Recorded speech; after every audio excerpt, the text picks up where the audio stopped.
Өмірге жаңа келген нәрестені дұрыс күту оның денсаулығының басты кепілі. Бала ауырмас үшін ана оның денесін таза ұстап, тамағын беріп, дұрыс ұйықтата білуі керек.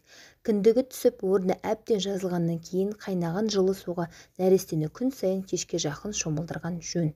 Бұл жағдайда ананың тырнағы өсіңкі болмауы тиіс. Ол нәрестені шомылдырар алдында қолын сабындап жуып, ваннаны ыстық сумен шайып алуы керек. Шомылдырғанда сәбидің кеудесін анасы сол қолының білегіне сүйеп, оң қолымен оның аяғын ваннадағы суға салады. Нәрестенің құлағына, аузына, мұрнына су кетіп, көзіне сабын кіріп ашытпас үшін ваннадағы судың деңгейі оның иығына жетер-жетпес болғаны жөн. Нәрестені шомылдырудан бұрын бір ыдысқа оның бет-аузын шаятын қайнаған жылы су, екінші ыдысқа шомылдырып болған соң денесін шаятын су дайындап қойған жөн. Алғашқы күндері шомылдыратын суға аздап марганцовка қосады. Баланы суда 5-7 минуттан артық ұстауға болмайды.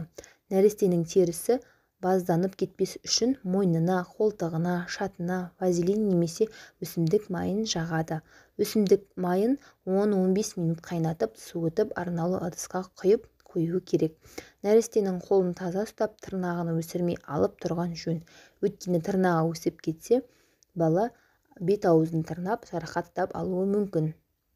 Майға батырылған таза мақтамен баланың құлағының іші сыртын, мұрнын тазартып тұру керек. Сәбидің киім-кешектері мен жайлықтарын жай ғана жуып қоймай, қайнатып, міндетті түрде екі жағын бірдей үтіктеу қажет. Нәресте үшін ең пайдалы және маңызды тағам ана сүті болып табылады. Өйткені оның құрамында бала организміне қажетті заттардың бәрі бар. Сондықтан ана сүті сәбидің дұрыс өсуін қамтамасыз етеді және оны жұқпалы аурулардан қорғайды. Нәрестенің ас қорыту ағзалары толық дамып жетілмегендіктен, ол қорегін емшек сүтінің құрамындағы ферменттер арқылы ғана қорытып, бойына дұрыс сіңіреді. Ана сүті баланың дұрыс өсіп жетілуіне көмектесетін аса маңызды қоректі зат болып табылады. Ана сәбиді емізер алдында қолын жуып, емшегін жылы сумен шайып құрғатып алған жөн. Баланы емізіп болғаннан кейін ана омыраудың ұшын таза мақтамен сүрту керек.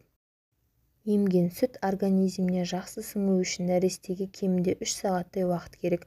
Осы уақыт ішінде емшекке сүт қайта жиналып үлгереді. Алғашқы айларда нәрестені таңертеңгі сағат 6-дан түнгі сағат 12-ге дейін әрбір 3 сағат сайын күніне 7 рет емізген дұрыс. Ал түнгі 12-ден таңертеңгі 6-ға дейінгі уақыт ана мен баланың жақсылап ұйықтап тынығу үшін беріледі екен.